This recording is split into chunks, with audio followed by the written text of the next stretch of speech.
pardon, le mariage entre un étranger, celui qui a les papiers. Or, j'avoue que c'est l'un des mariages les plus compliqués à gérer, quoi.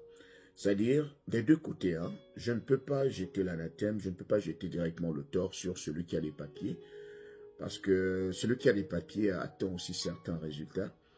Et celui qui n'a pas les papiers également, qui s'est marié à quelqu'un qui a les papiers, aussi attend un certain résultat.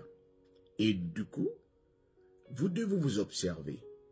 Celui qui a des papiers t'observe, il attend de toi les gestes d'amour, les gestes qui montrent que tu ne t'es pas lié à lui pour les papiers, que tu es là sincèrement.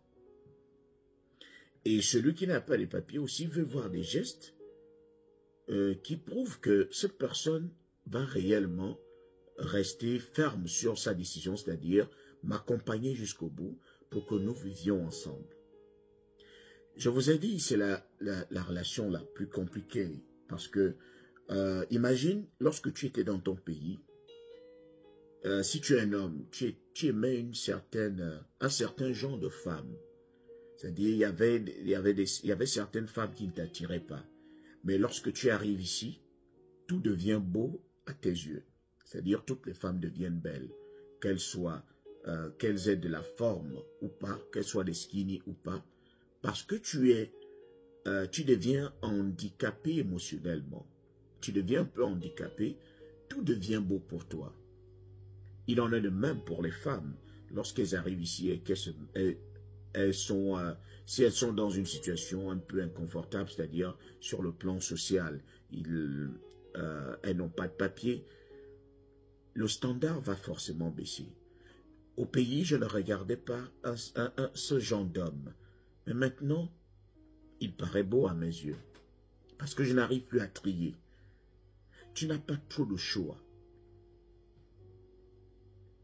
C'est ce qui rend un peu la relation compliquée. Chacun se regarde un peu bizarrement. Et celui qui souffre le plus, c'est celui-là qui n'a pas de papier.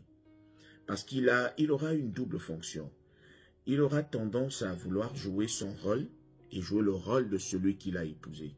C'est-à-dire, tu as l'impression que c'est toi qui maintiens la relation comme ça. C'est de l'eau bouillante. Elle bout et on l'a mise entre tes mains. Faudrait pas qu'elle se verse. C'est comme si tu avais un œuf que tu ne voudrais pas jeter au sol, quoi. Et tu as l'impression que de l'autre côté, ne mets pas sa main, mais ce sont tes deux mains qui protègent tout. Tu es obligé d'aller partout. C'est toi qui dois prouver que tu es amoureux, c'est toi qui dois prouver que tu tiens à la relation, mais qu'est-ce que l'autre fait? L'autre t'observe, parce qu'il veut que ce soit toi qui prouve que tu es là sincèrement. Et généralement, c'est le stress au maximum. Je ne dis pas que tous les mariages sont comme ça, parce que lorsque vous vous mariez, que ce soit en Afrique ou ici, lorsque vous tombez sur une bonne personne, vous êtes tombé sur une bonne personne, mais lorsque vous êtes aussi tombé sur une mauvaise personne, ça va se sentir. Et généralement, c'est toujours après la cérémonie du mariage. C'est-à-dire, tu as l'impression que la personne avec qui tu t'es mise, vous vous entendez bien. Moi, ça a été le cas. On s'entendait très bien, super bien. On allait partout.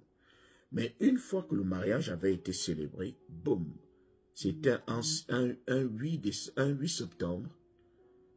Du 8 jusqu'à la fin du mois de septembre, c'était les clashs ont commencé. C'était dispute sur dispute. C'est-à-dire, vous avez l'impression que c'est pas la même personne qui était bien avant la cérémonie du mariage. La personne te soupçonne plus. La personne veut que tu prouves plus que tu es sincère dans cette relation. Et le pire, c'est, tu te rappelles, lorsque la personne commence, par exemple ton mari ou ta femme commence à côtoyer d'autres personnes, à discuter avec ses amis, et ses amis commencent à lui donner des idées. Est-ce que tu es sûr que ce gars-là ne va pas t'abandonner une fois il aura des papiers? Est-ce que tu es sûr que ce gars-là n'est pas marié au pays? Une fois qu'il aura les papiers, il va faire venir sa femme. Et ça commence à rendre ta femme méfiante. Elle se méfie de tout. Lorsque le jour où tu lui dis même, est-ce qu'on peut déjà commencer le processus des papiers? Donc, c'est pour cela que tu m'as épousé. Oh, tu dis, mais il faut bien que je commence à être légalement ici. Si j'obtiens mes papiers, je pourrai travailler et mieux t'aider.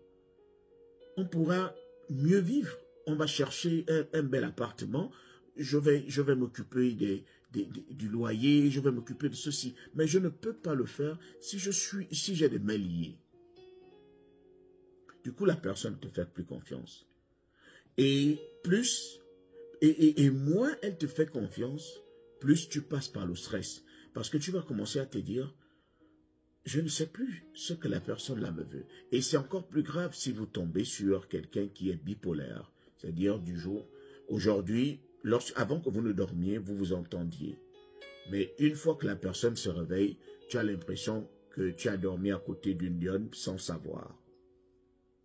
Il en est de même pour les femmes. Elles passent par un stress terrible. Parfois, l'homme fait rentrer ses ex.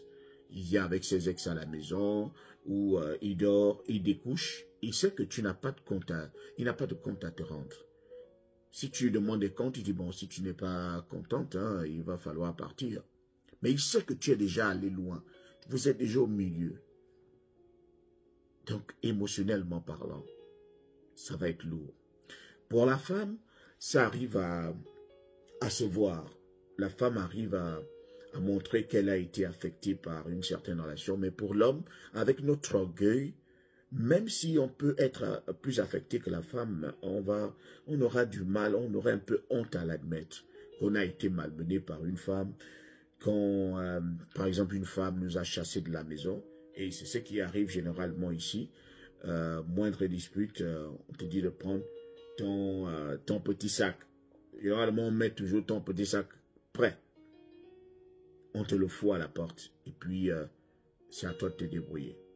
Et si tu ne veux pas cela, tu es obligé de t'adapter. Parfois, c'est un chantage financier qu'on te fait. Si tu ne me donnes pas ceci, ça veut dire que tu ne m'aimes pas. Si tu ne fais pas ceci, ça veut dire que tu ne m'aimes pas. C'est-à-dire que tu vas passer un bon bout de temps à chercher à prouver que c'est toi qui es sincère, que tu veux de la relation, que tu veux maintenir la relation. Mais c'est-à-dire tu joues en défense, tu joues en milieu, et c'est toi qui joues même en attaque dans la même équipe. Mais qu'est-ce que tes coéquipiers font? Ils t'observent. Donc c'est stressant quoi, c'est stressant. Je connais beaucoup de mes frères qui sont ici, qui sont passés par les mêmes moments, qui passent même encore par les mêmes moments parce que c'est stressant, je vous assure, c'est stressant. Moi, je me rappelle à l'époque, mon oncle aimait me dire, si tu remarques que tu commences déjà à te disputer avec ta femme, sors. Il me dit, regarde comment je fais souvent avec ta tante. Lorsque je vois qu'elle commence déjà à parler et que ça veut me pousser aussi à réagir, je sors, je pars prendre de l'air. Il dit, sors, va prendre de l'air. Quand tu vas revenir, elle se serait déjà calmée. Parce qu'il ne faudrait pas que vous vous disputiez. Ça met en péril ce que vous êtes en train de vouloir construire. Donc tu es obligé d'accepter, c'est-à-dire même quand tu as tort, tu demandes pardon. Quand tu as raison, tu demandes doublement pardon. Pardon parce que j'ai eu raison. C'est très stressant. C'est vrai qu'on en rit aujourd'hui, mais c'est quelque chose qui n'est pas plaisant, quoi. Ça touche émotionnellement, ça touche l'esprit des gens. Parfois, les gens craquent. Hein. Moi, j'ai vu un Marocain qui a craqué. Dès qu'il a eu le work permit, il a craqué. Il a dit non, je m'en fous du reste. J'abandonne ce mariage. Parce que c'est stressant. Il y a aussi d'autres qui tombent sur de bonnes personnes, qui sont avisées et qui sont prêtes à les accompagner jusqu'au bout. Donc, c'est ça.